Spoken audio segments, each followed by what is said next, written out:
Student 99% student notes तो बनाते हैं। अब उन नोट्स के साथ में प्रॉब्लम क्या है कि 24 आवर बाद आपने जो भी चीज़ याद की ना वो आप भूल जाते हो। वही गजनी वाली कंडीशन हो जाती है, क्या पढ़ा कैसे पढ़ा याद नहीं रहता। इवन हिस्ट्री में, स्पेशली सोशल साइंस की हिस्ट्री में तो ये बहुत ज़्यादा होता है। क्लास 10 की अगर मैं बात करूँ तो ज्योग्राफी में भी एक बहुत बड़ा पोर्शन ऐसा है जहाँ पे आपको चीज़ों को याद करना पड़ेगा। तो याद करने में सबसे ज़्यादा इफेक्टिव रोल जो आता है वो नोट्स का आता है। इस वीडियो में मैं आपको साइंटिफिक नोट टेकिंग के तरीके सिखाऊंगा। देखो, हर चीज़ को करने का ना सही तरीका होता है।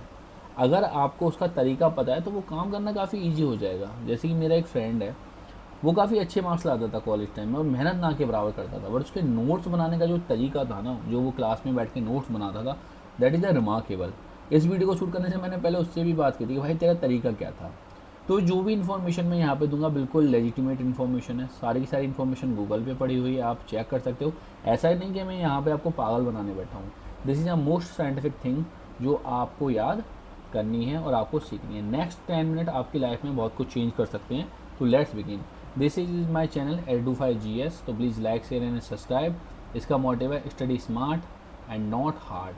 क्योंकि हर टाइम जब आप हार्ड वर्क कर रहे हो ना, तो ज़रूरी नहीं है कि वो अच्छा ही है या पे ही करेगा, ठीक है। तो लेट्स बिगिन। तो सबसे पहला क्वेश्चन आता है कि why note taking is important. ये जो पहले के डॉट्स लग रहे हैं ना, मैंने पहले लेक्चर शूट किया था बट वो शूट नहीं हो पाया था। तो बेसिकली ये जो नोट्स हैं मेमोरी रिटेंशन में काफ़ी हेल्प करेंगे। मेमोरी रिटेंशन का मतलब क्या है कि आपने जो भी चीज़ रीड की आपके ब्रेन में कितने टाइम तक रहेगी। देखो, ऐसा होता है कि हमारा जो ब्रेन होता है ना, उसकी एक कैपेसिटी है चीज़ों को रिटेन करने की। हर रात जब आप सोते हो तो ब्रेन का ये काम होता है कि अननेसेसरी इन्फॉर्मेशन को डिलीट करना, ताकि अगले दिन के लिए आपका ब्रेन तैयार हो पाए। पर जब आप चीज़ों को नोट करते हो, जब आप लिखते हो ना, तो वो चीज़ें आपके ब्रेन में काफ़ी देर तक रिटेन रहती हैं, लंबे समय तक रहती हैं। तो आई कैन से कि note is the part of the active learning, यानी कि जो आप नोट्स बना रहे हो ना, वो एक्टिव लर्निंग का भी पार्ट है। वो आपके ब्रेन में मेमोरी को ज़्यादा देर तक रिटेन रखेंगे। दूसरा होता है हेल्प इन क्विक रिवीजन, यानी जो है आपको रिवीजन करने में हेल्प करता है। देखो, एग्जामिनेशन टाइम में ना आपके पास में 1 या 2 दिन होता है जिसमें आपको हार्डली पूरा सब्जेक्ट रीड करना पड़ता है, पूरे सब्जेक्ट को फिर से अपने ब्रेन में रिटेन करना पड़ता है। तो इस कंडीशन में आपको मल्टीपल ट्रिक्स का यूज़ करना पड़ेगा। जैसे स्पेस रिपीटेशन है। स्पेस्ड रिपीटेशन में क्या होता है कि अलग अलग टाइम पे आपको चीज़ों को रिवाइज करना पड़ेगा। अब अगर आप बार बार रिवाइज कर रहे हो और आपके पास में केवल एक नोटबुक है, तो वहाँ पे बहुत सारी प्रॉब्लम आने वाली हैं। क्योंकि यहाँ तो आपका पढ़ने का मन नहीं करेगा, क्योंकि आप खुद सोचो कल का आपका पेपर है, आपको 4 notebook history, civics, geography and economics read करनी है, रिवाइज करनी है, तो वहाँ पे फिर दिक्कत आएगी। तो नोट्स एक तो आपके ब्रेन के प्रेशर को कम करते हैं कि आपका ब्रेन एक कंफर्टेबल पोजीशन में, already I have a notes तो easily I can do revision. दूसरा, रिवीजन के टाइम को भी ये बहुत हद तक कम कर देते हैं। बहुत हद तक नहीं, बहुत लेवल तक कम कर देते हैं। If I am talking about आपने नोट्स को बना के उनको ढंग से रिवाइज किया है ना, तो आई कैन से दैट कि वो आपका 75% तक टाइम को रिड्यूस कर देंगे। तो इसके बाद में save time during exam and convert the long chapter into the short points. ये जो आपको चैप्टर है उसका पूरा का पूरा जिस्ट दे देंगे, तो आपको क्या है, बिल्कुल याद करने में दिक्कत नहीं होगी। तो है इसमें क्या होगा, देखो, एक तो आपकी रिकॉल पावर बढ़ जाएगी, है ना, और एनकोडिंग बढ़ जाएगी। देखो, आपको भी पता है अगर आपने फ्री फायर या पबजी खेला हुआ, तो उसमें अगर सामने वाले की गन का रिकॉल का टाइम कम है और आपकी रिकॉल का टाइम ज़्यादा है, तो सामने वाला आप पे भारी पड़ेगा। एग्जामिनेशन कभी भी मेमोरी का पॉइंट है ही नहीं। दिस इज ऑल अबाउट कि आप एग्जाम में कितना रिकॉल कर पाते हो।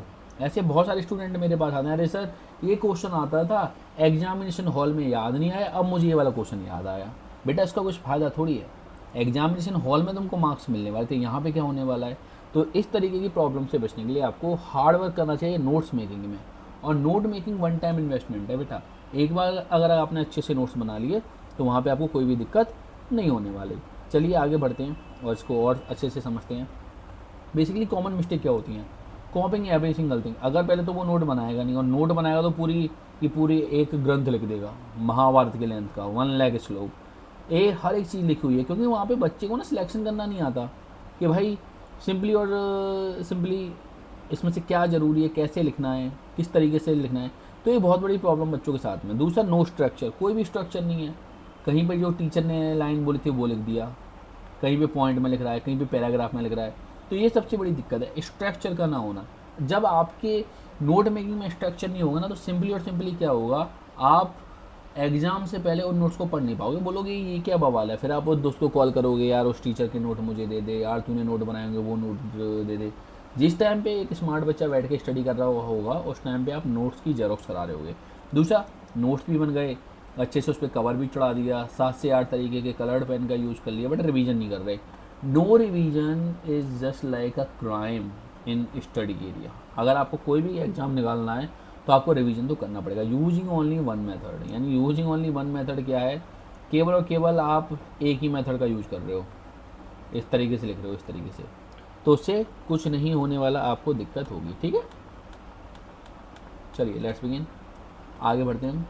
तो why notes making is important, हम यहाँ पे पहुँचे। अब उसके बाद में आता है कि what science is, notes making के बारे में साइंस क्या कहता है। देखो ऐसे बहुत सारे पर्सन हैं जो केवल इसी चीज़ पे रिसर्च कर रहे हैं कि आप अपने ब्रेन में ज़्यादा से ज़्यादा मेमोरी को कैसे रख पाओ। देखो ब्रेन सबसे पहले ना ऑर्गेनाइज इन्फॉर्मेशन को याद रखता है। ऑर्गेनाइज इन्फॉर्मेशन की बात क्या है, अगर मुझे पॉइंट ए से पॉइंट बी पे जाना है तो मुझे पता है कि यहाँ से जाने का रास्ता किस तरीके से ऑर्गेनाइज है। अगर मैं तुमसे एक टी बनाने का तरीका बोलूँगा तो मैं आपसे बोलूँगा पहले आपको एक बर्तन लेना है, then you need to put a water, उसमें शुगर डालिए, चाय की पत्ती डालिए और उसको आप बॉईल करके मिल्क मिला दो। अगर मैं आपसे बोलूँ अरे कुछ नहीं, बर्तन में पानी डालना होता है, चीनी फीनी डाल के गर्म कर दियो, तो आपको कुछ भी चीज़ समझ में नहीं आने वाली। तो आपको एक चीज़ समझना पड़ेगा कि ब्रेन के सामने आपको जो भी नोट्स बना के देने हैं वो ऑर्गेनाइज फॉर्म में देने हैं, मतलब पॉइंट वाइज देने हैं, बुलेट्स पॉइंट लिखने हैं, जहाँ पे भी ज़रूरी पॉइंट है उनको हाईलाइट करना है। ठीक है, तो ये चीज़ आपको समझनी पड़ेगी। Use a visual and text. अब विजुअल का मतलब ये नहीं कि आप लोग बिल्कुल पेन और पेंसिल लेके बैठ जाओ। कुछ स्टूडेंट तो ये भी बोलेंगे सर आर्ट तो आती नहीं है, आपको केवल फ्लो चार्ट बनाने हैं, मेमोरी डायग्राम्स बनाने हैं, और अगर आप कोई भी टॉपिक लगता है तो एआई का यूज़ करो, उस टॉपिक को डाल के आप उससे मेमोरी चार्ट बनवा के अपनी कॉपी पे पेस्ट कर दो। ठीक है, तो उससे क्या होता है 2x रिटेंशन होता है। हमेशा आपको पता ना लोगों को अट्रैक्टिव चीज़ें पसंद आती हैं। आपको पता होगा कि आजकल डिफेंडर का काफ़ी टाइम चल रहा है, जी वैगन्स, लेम्बोर्गिनी, ये कार लोगों को अट्रैक्टिव लगती हैं, इसलिए इनकी सेल है। ऐसा नहीं कि मतलब आप किसी भी तरीके की चीज़ को लेके चले जाओगे। ठीक है, रिपीटेशन और रिवीजन से क्या होता है, लॉन्ग टर्म मेमोरी रहती है, यानी आपको जो भी चीज़ें याद रहेंगी वो कब तक रहेंगी, लॉन्ग टर्म तक याद रहेंगी। तो this is the another point, यहाँ पे आपको क्या करना है, ऑर्गेनाइज इन्फॉर्मेशन देनी है, विजुअल और टेक्स्ट का यूज़ करना है और रिवीजन भी करना है। देखो ऐसा है कि जब मैं आपको पढ़ा रहा हूँ ना तो इसका मतलब जब तक नहीं है जब तक आप इन चीज़ों को यूज़ नहीं करते। यूज़ करने से पहले भी आपको उस चीज़ को रिवाइज करना पड़ेगा। I will put this information on my Telegram channel, but आप भी ये आदत डालो कि जब भी आप पढ़ रहे हो तो आप एक कॉपी और पेन लेके बैठो। देखो ये ऐसा है कि नोट टेकिंग ना केवल और केवल 10th के लिए नहीं है, 12th के लिए, आपको आजीवन ये काम में आने वाला है। तो एक बार इन चीज़ों को आप याद रख लोगे तो आपके लिए काफ़ी इजी रहेगा, चाहे तो आप आईआईटी की तैयारी करो, नीट की तैयारी करो, यूपीएससी की तैयारी करो। तो this is a one time investment, एक बार इसको अपनी हैबिट में ले आओ तो ये आजीवन चलता है। अगर किसी को कोई काम अच्छे से करने की आदत है तो वो हमेशा अच्छे से करेगा। चलिए आगे बढ़ते हैं। व्हाट साइंस इज, ये मैंने फिर से सॉरी उसको रिपीट कर दिया है। अब उसमें टॉप 5 स्टेप, सबसे पहले आपको क्या करना पड़ेगा, रीड करना पड़ेगा। देखो reading is a quite interesting thing. मेरा एक फ्रेंड है वो को काफ़ी अच्छे से रीडिंग करता था, बहुत अच्छे से। टीचर उसी को खड़ा करते थे, बेटा प्लीज़ स्टार्ट रीडिंग दिस। जैसे वो रीडिंग शुरू करता था ना उसको ये होश ही नहीं रहता था कि वो पढ़ क्या रहा है। टीचर भी खुश हैं, इंग्लिश बहुत अच्छी थी, प्रोनाउंसिएशन बहुत अच्छी थी, बट रीडिंग के साथ में एक प्रॉब्लम ये है कि आप पूरी की पूरी बुक रीड कर सकते हो विदाउट नोइंग द टॉपिक। मैं अपनी क्लास में जब भी पूछता हूँ तो मिड ऑफ द चैप्टर में ये पूछता हूँ चैप्टर का नाम क्या है, हेडिंग क्या है। मल्टीपल स्टूडेंट को ये पता नहीं होता कि उनका टॉपिक क्या चल रहा है, तो टीचर को बार बार ये याद दिलवाना पड़ता है कि भाई ये वाला टॉपिक वहाँ पे चल रहा है, ये वाला टॉपिक आपको याद करके रखना है। ठीक है, तो आपको एक चीज़ ये ध्यान में रखनी है कि सिंपली और सिंपली वहाँ पे क्या है, पहले रीडिंग करना है, रीडिंग के बाद में आपको अंडरस्टैंड करना है। अंडरस्टैंड मतलब टॉपिक में कह क्या रहा है। अगर वो रिन्यूएबल रिसोर्सेज की बात कर रहा है तो ये ऐसे रिसोर्सेज हैं जो मतलब जल्दी से ख़त्म नहीं होंगे। रिन्यूएबल रिसोर्स हैं, बार बार रिन्यूएबल हो रहे हैं। ठीक है, अगर एग्जॉस्टेबल रिसोर्सेज की बात कर रहा है तो आपको पेट्रोल के बारे में पता होना चाहिए। और मोटा मोटा जो भी चैप्टर है उसका जिस्ट क्या है, जिस्ट ये है कि वो आपको रिसोर्स के बारे में बताना चाहता है और वो ये बताना चाहता है कि आप रिसोर्सेज का अच्छे से यूज़ कैसे करोगे। दूसरा, आपको फिर पूरे के पूरे चैप्टर को ब्रेक करना पड़ेगा। ब्रेक आप करोगे, एक तो फैक्ट्स में ब्रेक करोगे, दूसरा आपको लैंग्वेज में ब्रेक करना है। लैंग्वेज एक ऐसी चीज़ है जो आपको खुद प्रोड्यूस करनी है। जैसे मैंने आपसे बोल दिया कि renewable resources are the resources which can be replenish in the small span of time, यानी ऐसे रिसोर्सेज हैं जो बहुत जल्दी से रिन्यू कर जाते हैं। तो इसमें से आपको कुछ याद करने की ज़रूरत है, बस ये सोच लो कि ये कभी ख़त्म नहीं होंगे उसके बाद में लिखने का नंबर आता है। पर स्टूडेंट क्या करते हैं ना, वो साथ साथ तो रीडिंग कर रहे हैं, रीडिंग के साथ साथ राइटिंग कर रहे हैं, तो आप अच्छे से नॉलेज को ना ब्रेक नहीं कर रहे हैं। उसके बाद में आता है revise. Revise is the multiple things. उसमें भी आपको स्पेस्ड रिपीटिशन का यूज़ करना है। जैसे सबसे पहले आपको फर्स्ट डे रिवाइज करना है, फिर फोर्थ डे रिवाइज करना है, फिर 7th डे रिवाइज करना है, फिर 11th डे रिवाइज करना है। इतने के बाद में ये वाला टॉपिक आपको अच्छे से याद हो जाएगा। अब आप बोल सकते हो सर इतनी सारी चीज़ें एक सब्जेक्ट के लिए करेंगे। बेटा ये नोट मेकिंग जो है ना, वो केवल और केवल आपके सब्जेक्ट के लिए नहीं है, मेरे सब्जेक्ट के लिए नहीं है, ये सारे सब्जेक्ट्स के लिए है। आप इसको साइंस में भी यूज़ कर सकते हो, आप इसको मैथ में भी यूज़ कर सकते हो, आप इसको अलग अलग सब्जेक्ट्स में यूज़ कर सकते हो। This is up to you. अब हम थोड़ा आगे और बढ़ते हैं, इस टॉपिक को और अच्छे से समझते हैं। इन द मिड मैं आपको एक साइंटिफिक मेथड बताऊंगा नोट्स बनाने का, ठीक है। और वो बहुत ज़्यादा इंपॉर्टेंट मेथड है, और ऐसा नहीं कि वो मेथड मैंने बनाया है या फिर मैं वो बोलूँ, वो कॉर्नल मेथड है। Cornell method is the most effective method. मैं उसको अपनी लाइफ में भी बहुत ज़्यादा यूज़ करता हूँ। When ever I read any book और उसमें से मुझे किसी भी चीज़ का नोट बनाना होता है तो मैं उस मेथड का यूज करता हूँ। चलिए आगे बढ़ते हैं। सबसे पहले रीड। रीड में देखो क्या होता है, सबसे पहले आपको किसी टॉपिक को फर्स्ट रीड में ओवरव्यू बनाना है कि ये कहना क्या चाहता है। जैसे नेशनलिज्म इन यूरोप है, तो सबसे पहले वो फेडरिक सोरोयो की बात करेगा, तो वो पिक क्यों डाला गया। सबसे पहला पॉइंट तो यही आता है ना कि भैया अगर कोई भी बुक है तो उस बुक में वो पिक डाला ही क्यों गया, उसका सबसे बड़ा रीज़न आपको पता होना चाहिए, ठीक है। सेकंड रीजन में आपकी अंडरस्टैंडिंग बिल्ड होगी कि आई नो ये वाला टॉपिक मैंने एक और बार पढ़ा है, अब पढ़ लिया। उसके बाद में हाईलाइट ओनली इंपॉर्टेंस लाइन और फैक्ट। उन फैक्ट्स और लाइन को आपको अपनी लैंग्वेज में लिखना है। ऐसा नहीं कि एज इट इज़ बुक की इन्फॉर्मेशन उतार दो, क्योंकि बुक की इन्फॉर्मेशन और लैंग्वेज काफ़ी डिटेल्ड होती है, बच्चों को समझाने के लिए होती है। उतनी ज़्यादा लैंग्वेज आपको उतारने की ज़रूरत ही नहीं है, क्योंकि आपको एक चीज़ समझ के चलना है, van ever you writing a single word, तो आप अपनी एक सेकंड को वहाँ पे इन्वेस्ट कर रहे हो। अब उसके बाद में थोड़ा और आगे बढ़ते हैं। What understand the concept. आपको कॉन्सेप्ट को समझना है कि वाई, ऐसा क्यों हुआ है, क्या हुआ, क्यों हुआ, कैसे हुआ। तो जब तक आप इन चीज़ों को रिवाइज कर लोगे ना तो आपके लिए काफ़ी ईजी होने वाला है। तो सबसे पहले आपको क्या करना है, रियल लाइफ एग्जाम्पल से उसको ना रिलेट करना है। जैसे अभी आप रेवोल्यूशन के बारे में पढ़ रहे हो, अगर गवर्नमेंट अच्छे से काम नहीं करेगी तो गवर्नमेंट क्या होगी, गिर जाएगी। हमने नेपाल में देखा, नेपाल की गवर्नमेंट को टॉपल होना पड़ा। हमने बांग्लादेश में पढ़ा, बांग्लादेश की गवर्नमेंट को हटना पड़ा। यूएसए को अफगानिस्तान से हटना पड़ा, क्योंकि यूएस का वहाँ पे होल्ड नहीं था। मल्टीपल रीजन भी थे, बट गवर्नमेंट को यही दिखाया गया, ठीक है। दूसरा, जो भी टीचर आपके एक्सप्लेन कर रहे हैं ना, उनको आप थोड़ा सीरियस लो, बुक और पेन लेके बैठो, क्योंकि वही लोग हैं जो पूरी साल आपके रिजल्ट के लिए रिस्पॉन्सिबल हैं। अगर आपका रिजल्ट खराब जाएगा तो उसका क्वेश्चन मार्क उस टीचर पे लगेगा, ना कि ऑनलाइन पढ़ाने वाले टीचर पे, ठीक है। तो जो भी वो पढ़ा रहे हैं उसको आप नोटबुक में डाउन करो, उसको अपने क्वेश्चन में भी कोट करने का ट्राई करो, क्योंकि टीचर जो भी रियल लाइफ एग्जाम्पल्स का यूज़ कर रहे हैं ना, वो एग्जाम्पल सिंपली वही एग्जाम्पल हैं जो आप एग्जाम में भी कोट कर सकते हो। ऐसा तो नहीं होगा ना कि हिस्ट्री में कोई टीचर इकोनॉमिक्स का एग्जाम्पल कोट कर रहा है, वो हिस्ट्री में हिस्ट्री का ही एग्जाम्पल कोट करेगा। दूसरा, आपको क्या करना पड़ेगा, इन्फॉर्मेशन को पार्ट्स में ब्रेक करना पड़ेगा। जैसे हेडिंग क्या कह रही है, सब हेडिंग क्या कह रही है, और सब हेडिंग में कीवर्ड्स क्या है। देखो हेडिंग आपको बताएगी कि इसके अंदर ये हो सकता है, सब हेडिंग उसको और ज़्यादा एलेबरेट करेंगी, और कीवर्ड्स आपको बताएंगे कि ये सारे वर्ड्स को आपको रीड करना है। ये एक ऐसी चीज़ है जो आपके नोट्स का बेस होने वाला है। मैं चाहता हूँ कि आप सारे कीवर्ड्स को नोट डाउन करो एक जगह पे। I am telling you one thing कि नोट्स तो मैं भी प्रोवाइड कराऊंगा, और 2 लेवल्स पे प्रोवाइड करूंगा, एक तो फ्लो चार्ट फॉर्म में और एक डिस्क्रिप्टिव वे में, तो आप उनको भी रीड कर सकते हो। बट वो नोट जब तक आपके नोट नहीं होंगे, जब तक आप उनको 1-2 बार रीड नहीं कर लेते। देखो बॉयज़ और गर्ल्स के साथ में प्रॉब्लम क्या आती है ना, वो पूरी साल तो घूमते रहते हैं, उसके बाद में फिर उनको रियलाइज़ होता है कि भाई हमको क्या करना है, हमको तो रीडिंग करनी है। तो कहीं से भी चीज़ों को उठा कर लें। दूसरा, चंकिंग टेक्निक साइंटिफिक मेथड है। आपको क्या करना है, इन्फॉर्मेशन को छोटे छोटे पार्ट्स में तोड़ के रीड करना है, और हर एग्ज़ाम में यही यूज करना है, क्योंकि मैथ में भी बहुत सारे कॉन्सेप्ट हैं, साइंस में भी बहुत सारे कॉन्सेप्ट हैं।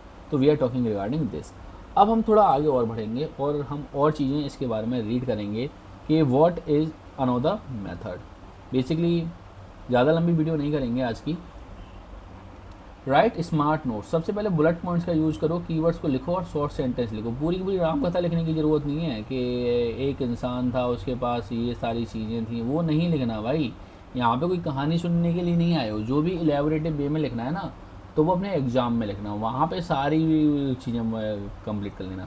अच्छा, समटाइम मैं बच्चों से ये भी सुनता हूँ कि सर हम तो एग्ज़ाम में लिख ही नहीं पाए। उसका सबसे बड़ा रीज़न क्या है ना, आपका जो हैंड की मसल है वो इतनी मजबूत ही नहीं है। आपका हैंड और हैंड आई ब्रेन कोऑर्डिनेशन इतना अच्छा नहीं है कि आप एग्ज़ाम की जो भी रिक्वायरमेंट्स हैं आप उनको पूरा कर सको। देखो एग्ज़ाम तो लॉन्ग ही आने वाला है, जितना ज़्यादा आप नोट्स मेकिंग करोगे उतना ही आपका एग्ज़ाम का प्रैक्टिस होगा। तो बच्चे पहले तो नोट बनाना ही नहीं चाहते, और नोट भी बनाएंगे तो वो भी केवल खाना पूर्ति करेंगे। देखो I am telling you one thing, most of the teacher क्या करते हैं, जब भी उनको बच्चों को नोट्स देना होता है ना, किसी भी वेबसाइट पे जाके कॉपी पेस्ट कर देते हैं। Notes banana is an art, एक पीडीएफ बनाने में 7 से 8 दिन लगते हैं, तो नोट्स बनाने में तो उससे भी ज़्यादा लगेगा। तो उस टाइम पे उस स्पेस को फिल करने के लिए ऑनलाइन टीचर्स आते हैं, वो आपको अपनी बुक्स सेल करेंगे।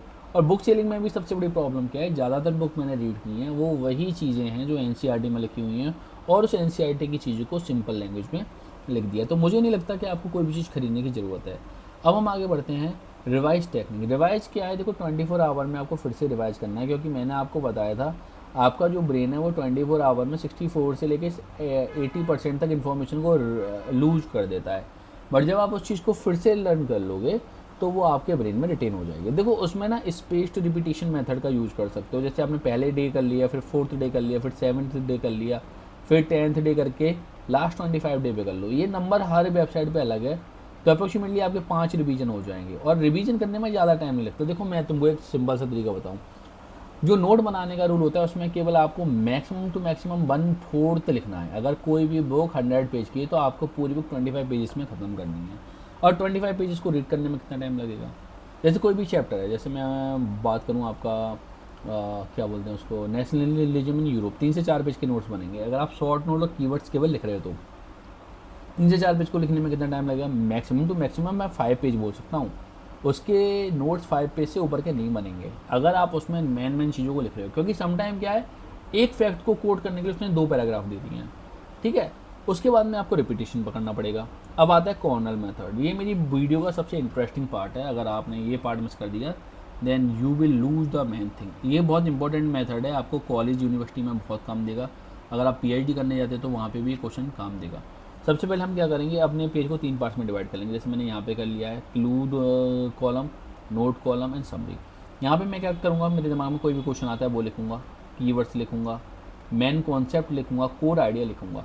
कि जैसे मैं पढ़ रहा हूँ नेशनलिज्म इन यूरोप, तो कोर आइडिया क्या है, rise of nationalism in Europe, तो अलग अलग कंट्रीज़ की बात करूँगा। कीवर्ड्स क्या हो गए, जैसे नेपोलियन कोड हो गया, द वियना कन्वेंशन हो गया, मैटरनिक ऑर्डर हो गया, ठीक है, सेंट पॉल में जो पार्लियामेंट हुई थी, फ्रैंकफर्ट पार्लियामेंट हो गया। यहाँ पे मैं मेन लेक्चर्स के नोट्स बनाऊंगा, जो भी चीज़ें टीचर बता रहा है, जो भी बुक में लिखी हुई हैं, थॉरोली नहीं, बहुत शॉर्ट में बनाऊंगा। उसके बाद मैं ड्यूरिंग लेक्चर और सीजन में यहाँ पे लिखूंगा, ठीक है। तो ये खुद भी बना सकते हो, क्लास में भी बैठ के बना सकते हो। यहाँ पे मैं चीज़ों की समरी लिखूंगा अपनी लैंग्वेज में। ऐसा नहीं करने वाला कि मैं कोई भी चीज़ उठा के एज इट इज़ बुक से पेस्ट करूँ, नहीं, मुझे क्या करना है, केवल समरी लिखनी है। तो इस तरीके से भी आप कर सकते हो, क्लू, नोट, समरी, 3 चीज़ें होती हैं, ठीक है। समरी आफ्टर क्लास आपको अपनी लैंग्वेज से लिखनी है। तो दिस इज़ द पार्ट। चलिए let's best note making technique में एक तो होता है माइंड मैप। माइंड मैप अभी मैं आपको दिखाता हूँ किस तरीके का होता है। देखो ये है रिसोर्सेज, रिसोर्सेज में मैंने स्किल्स को यहाँ पे लिखा है। स्किल्स में क्या है कि यहाँ पे स्किल्स होना चाहिए, पॉपुलेशन को एजुकेशन मिलनी चाहिए, मैन मेड रिसोर्सेज में टूल इक्विपमेंट हो गया, बिल्डिंग हो गई, ट्रांसपोर्ट हो गया, एनवायरनमेंट फ्रेंडली होना चाहिए, सस्टेनेबल। तो ये एक तरीके का माइंड मैप है। आप चाहो तो एआई से भी बना सकते हो, एआई बहुत जल्दी माइंड मैप बना देता है। अगर आप चाहो तो कॉपी और पेन लेके भी बना सकते हो। This is not a big deal, this is up to you. तो आपको माइंड मैप समझ में आया। लास्ट में golden rule, keep your notes short. Notes जो है शॉर्ट रखो भाई, रामायण नहीं लिखनी है आपको, कोई धार्मिक ग्रंथ लिखना ही नहीं आया। अगर आप ज़्यादा लॉन्ग लिखोगे तो फिर वही कंडीशन होगी कि साल के एंड में आएगा, गाड़ी वाला आया, घर से कचरा निकाल, वो बोलेगा रद्दी कितने रुपए किलो दिया, 10 रुपये किलो में आपके नोट्स चले जाएंगे, क्योंकि एग्जाम से पहले तो आप उसको पढ़ने रहे। तो 10 से 20% लेंथ में आपको सारा का सारा लेक्चर ख़त्म करना है, और ये गोल्डन रूल है। इस रूल को आप तोड़ोगे तो आपको ये चीज़ झेलनी पड़ेगी। दूसरा, मैं आपको एक और चीज़ बता दूं, जो आपका नोट है वो अट्रैक्टिव होना चाहिए। ऐसा नहीं कि कुछ बच्चे ना ब्लू मैन लेकर पूरे के पूरे नोट को बिल्कुल हालत ख़राब कर देते हैं, उसकी कहीं पे एक कलर देखने को नहीं मिलेगा। आपके ब्रेन को अट्रैक्टिव कलर पसंद आता है, इसीलिए wheel of spring, because spring ऐसा सीजन है यहाँ पे आपको अलग अलग कलर देखने को मिलेंगे। दूसरा, use diagram plus flow chart, और रेगुलरली रिवीजन कर लो इज्जत से, क्योंकि अगर आप रेगुलरली रिवीजन नहीं कर रहे ना तो बस आप 10th में बर्बाद होने के लिए तैयार हो। देखो अगर I am telling you one thing कि 10th is not a big deal, but main thing is that कि सिंपली आपको फ्यूचर में भी तो कोई एग्ज़ाम क्रैक करना ही होगा ना। तो उस एग्ज़ाम के लिए अच्छी अच्छी हैबिट अभी से डेवलप कर लो। स्कूल वाले आपके लिए एग्ज़ाम लेते ही क्यों? क्योंकि सिंपल सी बात है कि आपको प्रेशर से हैंडल करने का आदत हो जाए, हैबिट हो जाए, ठीक है। फाइनल मोटिवेशन यही है कि आपके नोट्स नहीं है, सक्सेस का ब्लूप्रिंट है बेटा। जितने अच्छे नोट्स होंगे उतनी अच्छी सक्सेस होगी और उतनी ईजिली आप एग्ज़ाम करोगे। जब आप एग्जामिनेशन सेंटर के बारे में बाहर जाओगे ना, तो आप देखो कुछ बच्चे मॉडल से रीड कर रहे हैं, बुक से रीड कर रहे हैं, वहाँ तुम रिलैक्सेशन के साथ में बैठ सकते हो। वाई? आप ऑलरेडी इतनी बार रीडिंग कर चुके हो। ये साइंटिफिक मेथड है, किसी भी सब्जेक्ट में यूज कर सकते हो। तो आज की वीडियो में बस इतना ही। टाटा बाय बाय, मिलते हैं।